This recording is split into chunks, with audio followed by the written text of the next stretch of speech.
नमस्कार, मी मोनिका शर्मा आणि आपण पाहत आहात लोकसेतू मराठी न्यूज चॅनल। तर चला पाहूया आजच्या बातम्यांमध्ये काय खास आहे।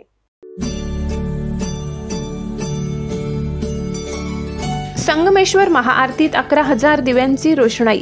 माजी मंत्री डॉक्टर विजयकुमार गावित यांच्या उपस्थितीत दीप सोहळा, हजारो भाविकांचा उत्स्फूर्त सहभाग।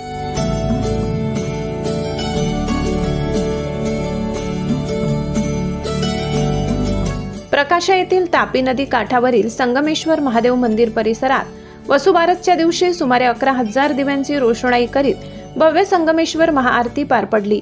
या महाआरतीचे उद्घाटन माजी आदिवासी विकास मंत्री तथा विद्यमान आमदार डॉक्टर विजयकुमार गावित यांच्या हस्ते करण्यात आले।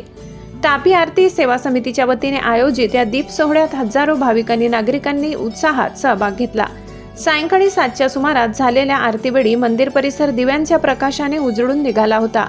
या प्रसंगी जिल्हा परिषदेच्या माजी बांधकाम सभापती हेमलता शितोडे, माजी उपाध्यक्ष रामचंद्र पाटील, भाजपा तालुका अध्यक्ष खंडू पाटील, सुनील पाटील, विजय पाटील तसेच तापी आरती सेवा समितीचे पदाधिकारी आणि सदस्य उपस्थित होते। कार्यक्रमात भजन संध्या आणि फटाक्यांची आतिषबाजी सुद्धा झाली। एवढी आमदार डॉक्टर विजयकुमार गावित यांनी उपस्थित भक्तगणांना दीपावलीच्या हार्दिक शुभेच्छा देत मार्गदर्शन केले।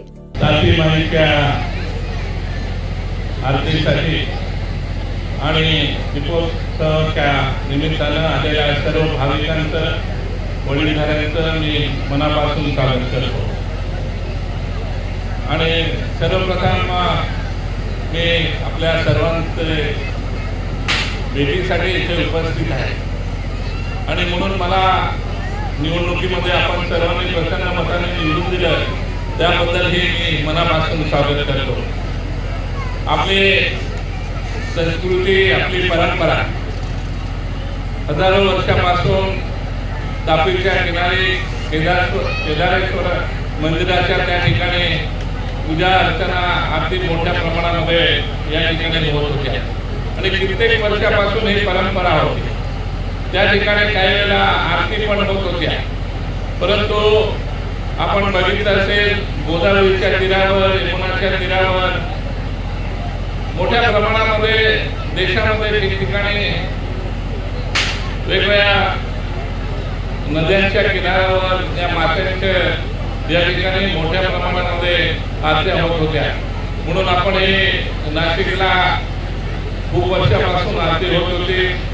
आपण तिथून बरेच भक्त मंडळी आली, त्यांचं मार्गदर्शन केलं, त्यांच्याकडून आपण विविध आरत्या करायच्या, आरत्याचं मार्गदर्शन घेतलं आणि मार्गदर्शन घेतल्यानंतर या ठिकाणी आपण 1.5 ते 2 वर्षापासून तापी मैयाची आरती या ठिकाणी करतोय। एक नद्यांचं त्या आपण त्यांना माता म्हणतो, त्या मातांच्या रूपाने आपल्याला एक देशभक्ती, एक संस्कृती आणि सर्व हिंदू बांधव एकत्र यायला निश्चितपणानं एक संघटनात्मकच्या दृष्टीने आणि आपली संस्कृती टिकवण्याच्या दृष्टीने आणि हिंदुत्वाचं प्रेम आपल्याला निश्चितपणाने या ठिकाणी आपल्याला करता मिळत आहे, एक संघ होण्यासाठी मिळत आहे आणि म्हणून या आरतीची प्रथा या ठिकाणी सुरू केली।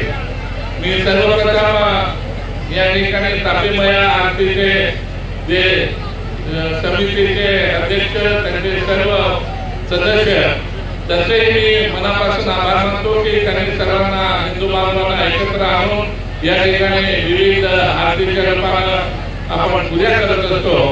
त्याचबरोबर प्रकाशकारांचेही मनापासून मी आभार मानतो की प्रत्येक घरातील माणसाचं या प्रकाशामधून निश्चितपणाने याच्यामध्ये सहभाग असतो आणि एक बंधुत्वाचं प्रेम आणि आपल्या तापी मायाबद्दलचं या ठिकाणी आत्मीयता आणि एक श्रद्धा या ठिकाणी आपल्यामध्ये निर्माण झाली आहे।